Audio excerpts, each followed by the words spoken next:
अर्थसंकल्प 2026-27 शेतकऱ्यांच्या कर्जमाफीच्या अनुषंगाने केलेल्या घोषणेचे स्वागत आहेच.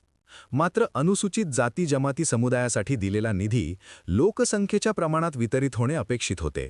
ते झालेले नाही व त्याचबरोबर मागासवर्गीय आर्थिक विकास महामंडळाच्या कर्जमाफीबाबत अर्थसंकल्पामध्ये काहीही नाही.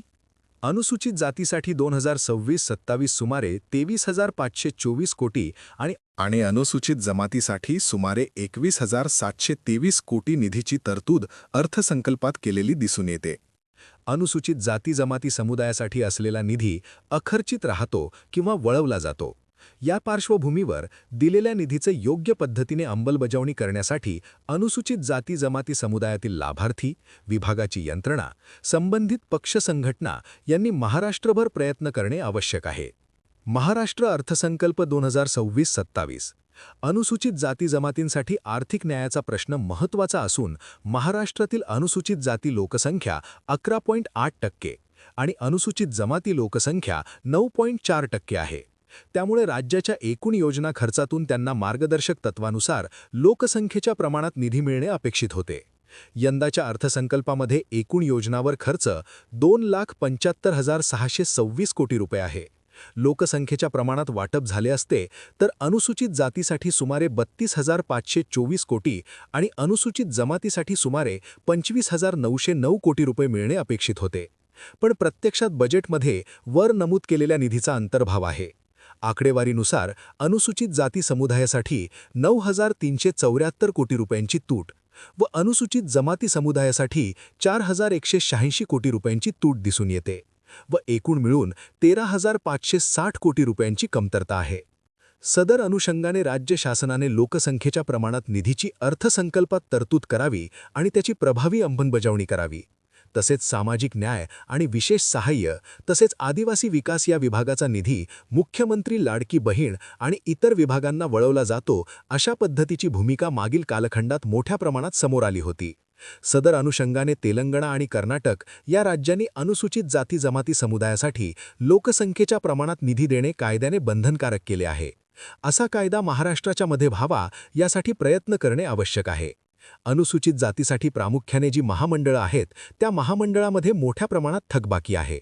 तसेच सुरुवातीला हमी राज्य शासनाने दिली नव्हती, आता हमी दिली आहे.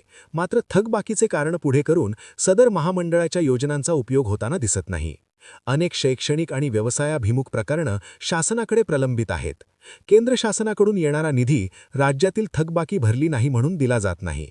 जवळजवळ राज्यांमध्ये 4,500 कोटी एवढी थकबाकी बाकी आहे.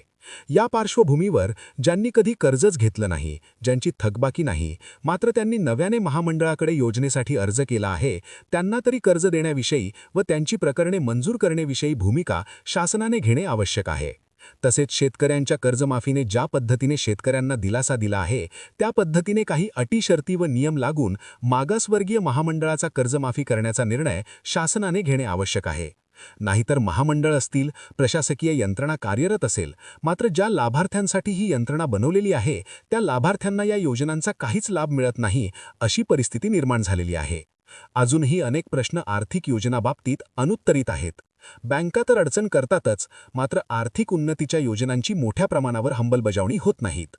महाराष्ट्र राज्य हे इन्फ्रास्ट्रक्चर आणि उद्योग व्यवसायाच्या दृष्टिकोनातून अग्रेसर होत चाललेले राज्य म्हणून पुढे येत असताना अनुसूचित जाती जमाती समुदायालाही या प्रक्रियेमध्ये सामावून घेण्यासाठी शासनाने प्रयत्न करणे आवश्यक आहे.